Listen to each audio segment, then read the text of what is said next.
gasification, and I made certain point, and I'm going to talk on those points, and based on that, I prepared my slides so that it makes a sense. A, to identify the problem. Until unless we do not know the problem, I mean, we just can't imagine of the solution. So, good afternoon to everyone. I'm the last but one speaker, and I understand the time management. And as a professor, we have this practice to finish a lecture in 2 hours or in 10 minutes, so that we can maneuver very well, and here as well. So a bit about me, I started in 1985 in Luke Refinery. So hardcore, I'm an oil and gas person. And then I came back to India, worked with National Chemical Laboratory with Dr. Marshalkar, some research project we did, and then Gasifier was one of the projects we did that. And then from technology, I went marketing guy. I joined the largest chemical company in the world, BASF, Ludwigshafen. So I became a smart marketing person.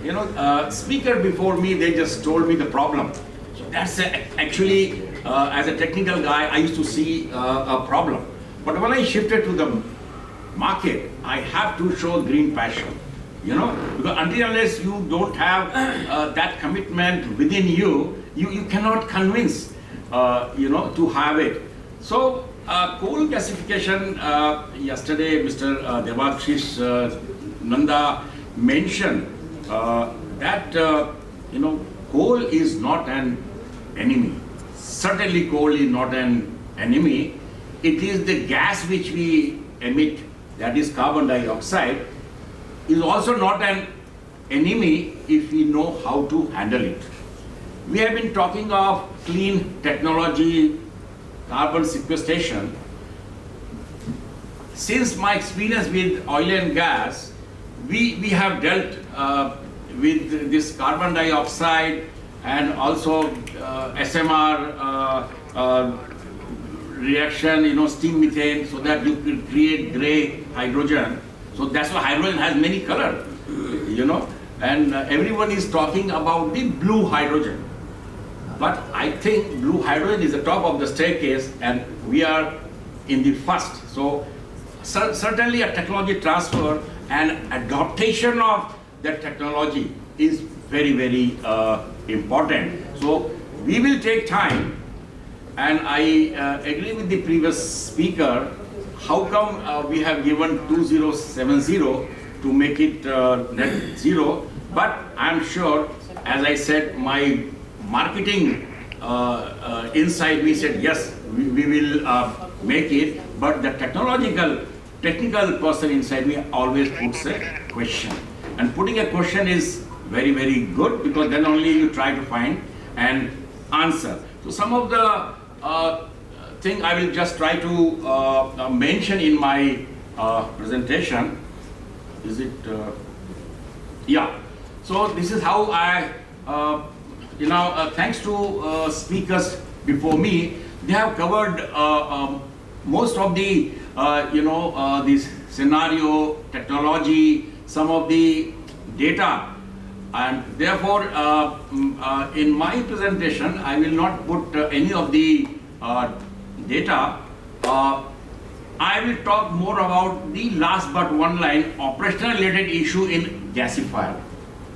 Because that's where I have taken this role, because we must understand the issue.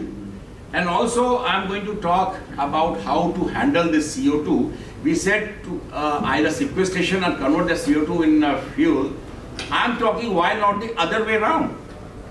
From methane, steam methane reforming, you make the gray hydrogen and use that gray hydrogen with CO2 and make certain liquid using Fischer tropes. Because you convert that into liquid, because since I have worked with petrochemical, so we know how to convert those products into the petrochemical. So instead of putting that CO2 underground, there are ways one can make it.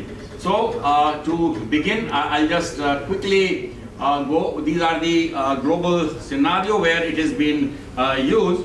I will draw attention to China. Because rest are just in a stages buying the technology and somehow they are managing it. China was engaged in the underground coal gasification research in Hengbang, Fushan in southern Anhui, but no significant technology breakthrough had been made until 1985 in Majung mines and zinc mine in Jeonju. In terms of technical phases, China mainly assimilated the Soviet Union technology before 1980.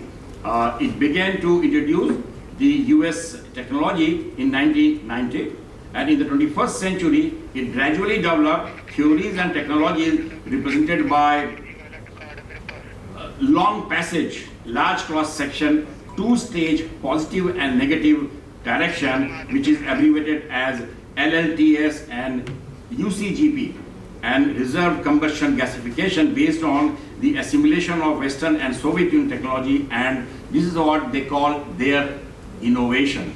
And since I have all the reasons to believe, because they are producing a lot of such converting coal into the various such use. South Africa has shown all of us. So there are Majuba and Theisimen, Serovo coal bed, methane, Serkis Fontaine, and Lethakeng UGC project. So I will not put much of the my time on this, which is already there. China was most important part, so I put emphasis. Can we learn a lesson from China? Now, when we see the end use, here is the important slide. How can we convert some of the things into end usage? Speakers before me, they did talk about those end use, especially in the category 3 when we are talking about. The example was given about the new era clean technology solution in Maharashtra that is being given. And also yesterday, Mr. Prashant from Dev Energy, they said now they have developed that technology with the partnership with the ZEPU to come out with a solution for the gasifier. Producer, they have started having this particular approach. Now, I think about these three type of gasifier has already been talked about, and their characteristics are totally different. Now, I am, this is the marketing person inside me. They said, yes, market is growing and we are going to do it. But the technical person inside me talks about the how, if we are not able to do. And here I'm talking about these three type of gasifier and what are the actual operating related issue one may come across. So, like in case of the fixed bed, which has already we have talked in the morning, the fixed bed gasifier, this bed has agglomeration and is highly undesirable, and it can affect the bed permeability and consequently perturb the stable operation of the gasifier. Now, determining the temperature range of slag formation based on ash fusibility temperature technique is not reliable. Now, techniques like thermodynamic modeling and viscosity modeling and or the combination of both the techniques can be used to predict the slag formation and the viscosity with reasonable accuracy. So that's the solution also is given at the same time. A more advanced approach is to develop a computational model that not only track the ash or char particle within the gasifier, but can also predict the slag formation at various locations of gasifier and their by targeting a particular location for the temperature reduction in the event of slag formation. Now, extensive agglomeration leading to the defluidization and the fouling are the major problem in the fluidized bed gasifier. So agglomeration and defluidization in the fluidized bed reactor is affected by mineral matter composition, the particle size distribution, and the operation related parameters such as operating temperature, steam, the oxygen stoichiometry, and the minimum fluidization velocity. When we talk of fluidization, it means it is not a stationary, like we have FCC in refinery, so that they are all in stationary. So by having the fluidization, the contact time is much more, so you have a better conversion. Now, agglomeration and the defluidization can be controlled by careful manipulation of operating conditions such as temperature, fluidization velocity, blending by cold water washing and or drying, using alternate bed material, and injecting mineral additives. Now, this is very, very important. What are the mineral additives can be used? Generally, they are on D block element, nickel and zinc element mineral are added. The operational challenges in entrained flow gasifier EFG are largely due to slag tap blockage, refractory degradation, and the syngas cooler fouling. Understanding of the process of slagging, the fouling and slag viscosity from a mechanistic or a phenomenological point of view is very limited. Now, understanding A, the effect of pressure on ash formation mechanism, B, the ash transport mechanism, C, the partitioning of ash to fly ash, and D, development of more reliable computational model appear to be the area of the research which is required in immediate future.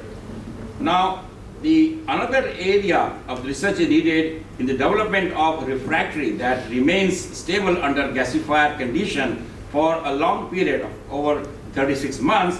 The approaches like reducing the wettability of refractory by altering the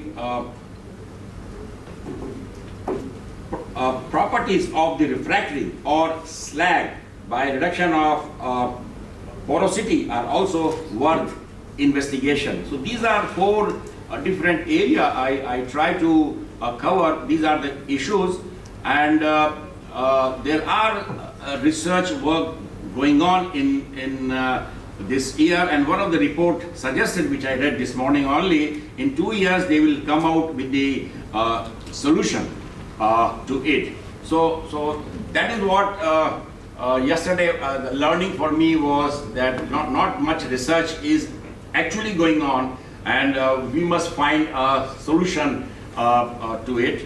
Now I am going to skip the who are the major player. They have been already talked about, the major player who are in India. I would mention about the one project converting that into the coal. There is the Taicher Fertilizer Limited using coal as a feedstock in Odisha is one approach. And last but not the least, how we deal with the CO2 primarily through hydrogenation. It means when you hydrogenate, we are talking of making CO2 towards other chemical. I said, why not to take a kite flying idea, the different approach, use your gray hydrogen.